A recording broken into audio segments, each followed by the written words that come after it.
So the Texas Longhorns have had a stellar summer of recruiting, and that doesn't look to slow down anytime soon because tonight they get a huge win for one of the top players in all of high school football, a top 50 player, a top 5 running back in Cedric Baxter out the state of Florida.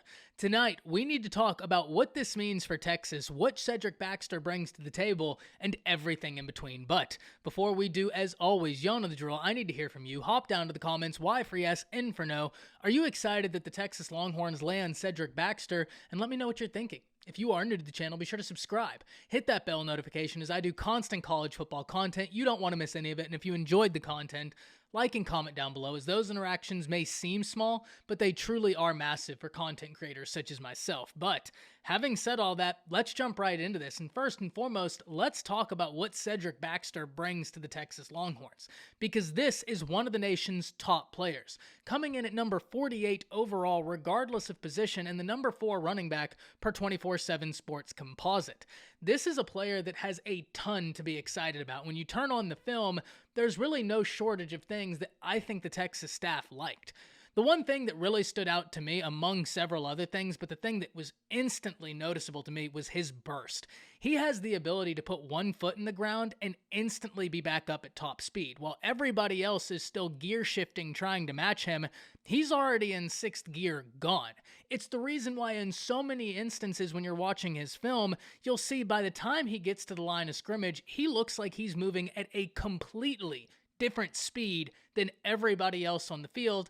It's because he can get up to top speed so much faster. And on top of that, this is a guy that while in high school has a lasered 4.5 40, which is plenty fast enough to be dangerous at the running back position. A lasered 4.5 in high school is something that he could get down, and he's doing that in a frame that's 6'1" plus.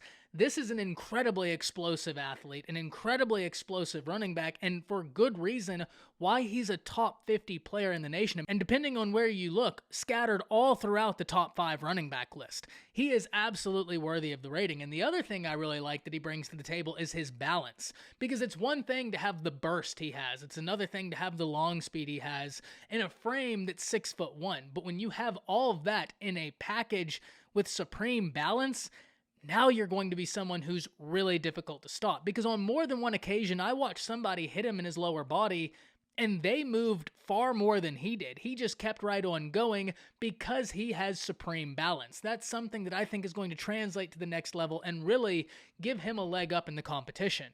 This is a guy that I know Texas fans are excited about, and we're going to talk about what this means for their class, but in the now, it puts them as the number 3 recruiting class in the nation with plenty of time left to go and room still left in the class, while Texas is simultaneously involved in some major recruiting battles. So this Texas class is shaping up to be a really great one. And every time I talk about Texas recruiting, Texas fans, I'm sorry you've heard me say this several times. I don't mean to beat a dead horse, but I already know the argument is going to be presented, and so I have to get ahead of it.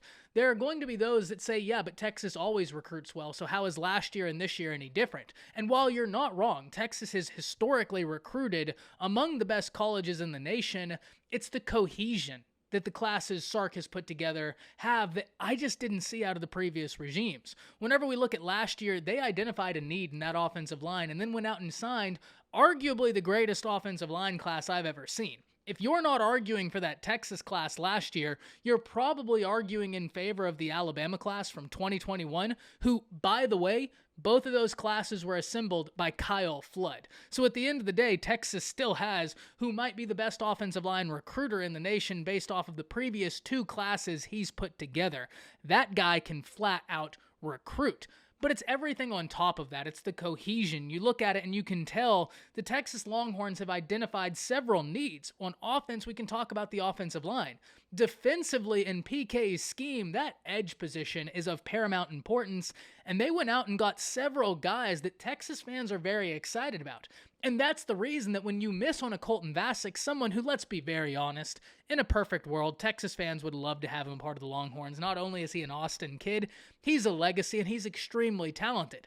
But at the point where he doesn't choose Texas, it's not the end of the world because of the work you have already put in. So I bring all that up to you to kind of point out that Texas under Steve Sarkisian is recruiting at a very high level. And yes, they've always recruited at a high level. You're not wrong there, but it's the cohesion under Steve Sarkisian that I just love, that I didn't see out of the previous coaching staffs, that I think that's the reason this is different.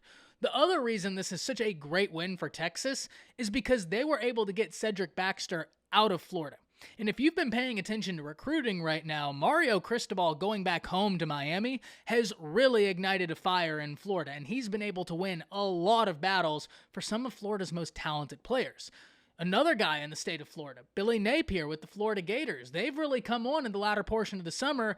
They're a team that has really been able to capitalize on some in-state talent as well. But nonetheless, Texas and Steve Sarkisian walk right into Florida and take one of the best players in the state, a player every institution, Texas A&M, Miami, and Florida would have loved to have gotten into their recruiting class. He is that gifted, right? You don't talk about a guy that's 6'1" with the burst he has, with the long speed he has, the balance he has, and all the things he can do, and that guy not be an impact player. So the win of a top 50 player is already big enough, right? Like, that can't be understated. But being able to go into the state of Florida when there are two teams recruiting at a very high level and take one of their top players, a guy both of those fan bases would have loved to have gotten in because of his skills, is a huge win.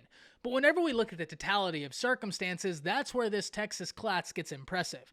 Because right now, Texas has 22 prospects in this class. 6 of the 22 rank as top 100 guys. 15 of the 22 rank as top 300 guys. Hop down to the comments, let me know what you think about this, because this is a great year for running back talent. I mean, you look at the top 5 running backs in the nation, they are unbelievably gifted, and depending on what site you look at, this guy is scattered all throughout that top 5 because he is so talented. I can't wait to hear from Texas fans. I can't wait to hear from college football fans. Hop down in the comments, let me know what you're thinking about this. That's it. See ya.